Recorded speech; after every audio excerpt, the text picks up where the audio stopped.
Hello everyone, I hope you guys well. आप सभी लोग अच्छे होंगे। मैं आपको KVS NVS की जो एग्ज़ाम अभी कंडक्ट हुई है 11 जनवरी 2026 के, उसके बारे में मैं आपको बताने वाला हूँ। इसमें मैं आपको specially ASO, SSA and JSA के बारे में बताऊँगा। पेपर का लेवल कैसा था, कितने अटैम्प्ट किए, इसमें मेरा पर्सनल रिव्यू बताऊँगा क्योंकि एग्ज़ाम मैंने भी दिया है, उस हिसाब से मैं आपको बताऊँगा। तो चलिए शुरू करते हैं अब KVS NVS एग्ज़ाम 2025। एग्ज़ाम का जो लेवल था वो ठीक था। मैं बताता हूँ आप कैसे कैसे इसमें क्वेश्चन आए थे।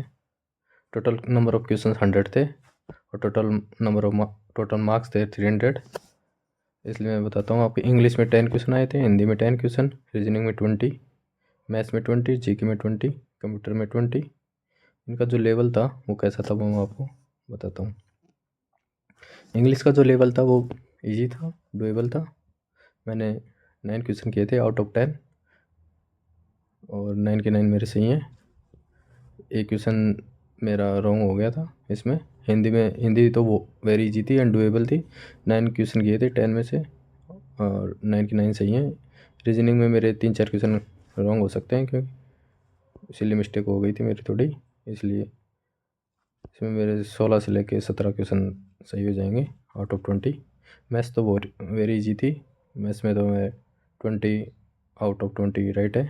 जीके मॉडरेट टू हार्ड कह सकता हूँ मैं, क्योंकि जीके को पता नहीं कहाँ से पूछी थी इन्होंने, करंट पूछ ली थी, पता नहीं कब की करंट पूछी थी, मुझे तो कुछ समझ में नहीं आया था जीके में, तो इसलिए मैं 50-50 मानूंगा इसमें। मेरे 50 राइट 50 रॉन्ग। कंप्यूटर तो वेरी इजी थी, 18 क्वेश्चन राइट है मेरे आउट ऑफ 20। सो ओवरऑल जो लेवल था इस पेपर का वो ईजी टू मॉडरेट कह सकता हूँ मैं। तो अब जो जैसा भी होगा जिसका पेपर, उसके बाद में तो मेंस देना है अब Tier 2, उसकी प्रिपरेशन करनी पड़ेगी। उसके लिए मैं आपको इसका सिलेबस बता देता हूँ पहले। इसमें सिलेबस में क्या है Tier 2 का। ASO और SSA का जो सिलेबस है ऑलमोस्ट सिमिलर है। SSA में और ASO में डिफरेंस इतना है, SSO में ऐसे स्पेसिफाई कर दिया है कि जो रूल्स हैं उनमें से आपको बस ये रूल्स पढ़ने हैं, और ASO में थोड़ा ब्रॉड है, इसलिए मैं अभी आपको ASO का बताने वाला हूँ। नेक्स्ट वीडियो में आपको SSA का सिलेबस भी बता दूंगा, इसलिए आप पहले KVS ASO का सिलेबस देख लिए। इस सिलेबस को मैंने 3 पार्ट में डिवाइड कर दिया, part first, part second, part third. Part first में मैंने रूल्स दिखाए गए हैं, आपको देख लीजिए। CCS रूल्स 1965, इसके बेसिक कंसेप्ट हैं क्या है, इसमें शायद 40-45 के लगभग रूल्स हैं, वो पढ़ने पड़ेंगे। इनके बेसिक कंसेप्ट, कौन सा रूल क्या कहता है, रूल 14 क्या कहता है, रूल 16 क्या कहता है, रूल 10 क्या कहता है, रूल 42 क्या कहता है, उसके अकॉर्डिंग आपको पढ़ना पड़ेगा किस रूल में कौन सी चीज़ है। कंडक्ट रूल्स है 1964, इसके बेसिक कंसेप्ट क्या हैं। CCS लीव रूल्स हैं।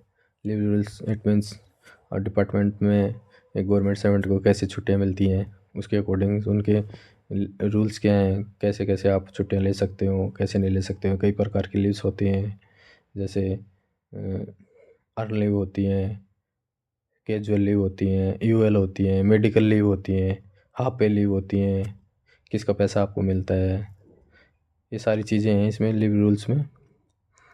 और जो वुमेन एम्प्लॉय होती हैं उनको अलग से मिलती हैं लीव्स। बहुत सारी लीव्स हैं इसमें, सब कुछ स्पेसिफाइड है, सब कुछ दिखाया जाएगा कि पर्टिकुलर टॉपिक में कौन सी चीज़ इंक्लूड है। पेंशन रूल्स है 2021 के, NPS है, नेशनल पेंशन सिस्टम। इसमें गवर्नमेंट एम्प्लॉय का 10% डिडक्ट होता है बेसिक प्लस DA का। ये सारी चीज़ें हैं। मेडिकल अटेंडेंस रूल्स है, CGHS है, CGS कार्ड बनता है जिसमें XCT YCT ZCT में भी, XCT YCT में ही है शायद अभी अवेलेबल CGHS कार्ड की फैसिलिटी। इसमें हॉस्पिटल डिफ़ाइन करते हैं गवर्नमेंट की कौन सी हॉस्पिटल CGHS के अंडर में आना है, कौन सा नहीं आना, उसके अकॉर्डिंग आपको बताया जाएगा CGHS की बेनिफिट क्या क्या है। प्रोविडेंट फंड रूल्स हैं, सीनियरिटी रूल्स हैं, सीनियरिटी रूल्स कैसे डिफ़ाइन होती है, ये सारी चीज़ें आपको बताई जाएंगी इसमें। प्रमोशन रूल्स हैं, प्रमोशन कैसे होते हैं डिपार्टमेंट में, जब आप जो कोई डिपार्टमेंट ज्वाइन कर लेते हैं तो उसके प्रमोशन कैसे होते हैं। 2 टाइप्स ऑफ प्रमोशन होते हैं, जैसे एडमिनिस्ट्रेटिव प्रमोशन होती हैं, एक लेंथ ऑफ सर्विस से प्रमोशन होते हैं। सारी चीज़ें हैं इसमें, बेसिक आपको पढ़नी पड़ेंगी। क्वार्टर अलॉटमेंट रूल्स हैं, क्वार्टर कैसे अलॉट होते हैं गवर्नमेंट एम्प्लॉई को। कोई भी डिपार्टमेंट ज्वाइन कर लेता है उसके बाद में क्वार्टर कैसे मिलते हैं, किस लेवल के एम्प्लॉय को कौन से क्वार्टर की एलिजिबिलिटी की होती है। फॉर एग्जांपल मैं आपको बता दूं, जैसे लेवल 4 का जो एम्प्लॉय होता है उसके लिए टाइप 2 के क्वार्टर के लिए एलिजिबल होता है। ऐसे हैं ट्रेवलिंग अलाउंस रूल्स हैं, जब आप कोई टूर पे जाते हो तो आपको कितना अलाउंस मिलता है, इसके अकॉर्डिंग है सारे रूल्स हैं। लीव ट्रेवल कंसेशन रूल्स है, fundamental rules and supplementary rules है, पे फिक्सेशन रूल्स है, पे कैसे डिफाइन होता है। Government of India her level के एम्प्लॉय के लिए पे डिसाइड कर रखी है कि किस लेवल के एम्प्लॉय को कितना पे मिलेगा। ऐसे ही सब सारी चीज़ें हैं। इसके आगे अब नेक्स्ट स्लाइड में देखते हैं अपन। पार्ट 2 में पे एंड अलाउंसेज हैं, इसमें क्या क्या अलाउंस मिलते हैं आपको। ट्रांसपोर्ट अलाउंस है, ड्रेन्स अलाउंस है, कन्वेंस अलाउंस है, आने जाने का पैसा कितना लगता है, कैश हैंडलिंग अलाउंस है, आप कैश को एक स्थान से दूसरे स्थान पे पहुँचाते तो आपको कितना पे करती है गवर्नमेंट। टफ लोकेशन अलाउंस है, जैसे आपके मान लो नॉर्थ ईस्ट में पोस्टिंग हो गई या जम्मू कश्मीर की साइड में पोस्टिंग हो गई तो आपको वहाँ पे, क्योंकि ये लोकेशन टफ है तो यहाँ पे आपको अलग से अलाउंस मिलते हैं, सैलरी के अलावा मिलते हैं अलाउंस, इसलिए आपकी सैलरी बढ़ भी जाती है ये टफ लोकेशन पे आपकी ज्वाइनिंग हो जाती है तो। चिल्ड्रन एजुकेशन अलाउंस जो गवर्नमेंट 2 बच्चों पे देती है, इस टाइम पे ऑलमोस्ट 33,000 है एक बच्चे पे, ये चिल्ड्रन एजुकेशन अलाउंस होता है। ज्वाइनिंग टाइम पे इंक्रीमेंट्स, ये तो मैं अभी आपको ब्रीफ में इनके इंट्रोडक्शन बता रहा हूँ, लेकिन डिटेल में आपको मैं बताऊँगा कौन सी चीज़ कैसे होती है, कैसे मिलती है, कैसे आप इसका फ़ायदा उठाते हो, ऐसे तो सारी चीज़ बताई जाएंगी आपको। इसके अलावा पार्ट 3 है एएसओ के सिलेबस में से, इस ये जो पार्ट है ये बहुत इंपॉर्टेंट पार्ट है। ऐसे मान लो कि 40 क्वेश्चन जो आएंगे, 40 नंबर्स जो आएंगे ना डिस्क्रिप्टिव में, 10 क्वेश्चन आएंगे ना, उनमें से 10 क्वेश्चन में से ऑलमोस्ट 6 to 7 क्वेश्चन ही इसी पार्ट से आने वाले हैं। नोटिंग ड्राफ्टिंग से आने वाले हैं 1-2 क्वेश्चन, तो एडवांसेस से आने वाले हैं, एमएससीपी से आने वाले हैं, finance upgradation under MSCP. MSCP means modified assured career progression. It means ये होता है कि आपका प्रमोशन होता है डिपार्टमेंटली लेंथ ऑफ सर्विस के अकॉर्डिंग, उसको एमएससीपी बोलते हैं। लीगल प्रोसीडिंग्स, जैसे किसी को चार्जशीट मिल जाती है, उसकी लीगल प्रोसीडिंग क्या होती है, उसको कैसे डिफ़ाइन किया जाता है, इसके बेसिक कंसेप्ट क्या हैं, ये सारी जो चीज़ें हैं ये डिस्क्रिप्टिव पेपर में आने की ज़्यादा संभावना है इनकी। ऑडिटिंग है, अकाउंटिंग है, इसके बेसिक कंसेप्ट है। इनकम टैक्स की कैलकुलेशन कैसे होती है, कैसे टीडीएस करता है, ये सारी चीज़ें हैं, ये सारी चीज़ें बताई जाएंगी इसमें। ये सबसे ज़्यादा जो चांसेज हैं ये डिस्क्रिप्टिव में आने के चांसेज हैं इनके, इसलिए हल्के में तो लेना नहीं है क्योंकि कंपटीशन हाई है, इसलिए आप सब लोग लगे रहिए इसमें, स्टार्टिंग से आप लग जाइए। इनकी सारी मैं जैसे जैसे बताऊँ वैसे करते रहिए। सारी पीडीएफ में अपलोड करा दूँगा, टेलीग्राम पे दे दूँगा, और मेरे साथ जुड़े रहिए चैनल पे, आपको सारी चीज़ें बता दी जाएंगी।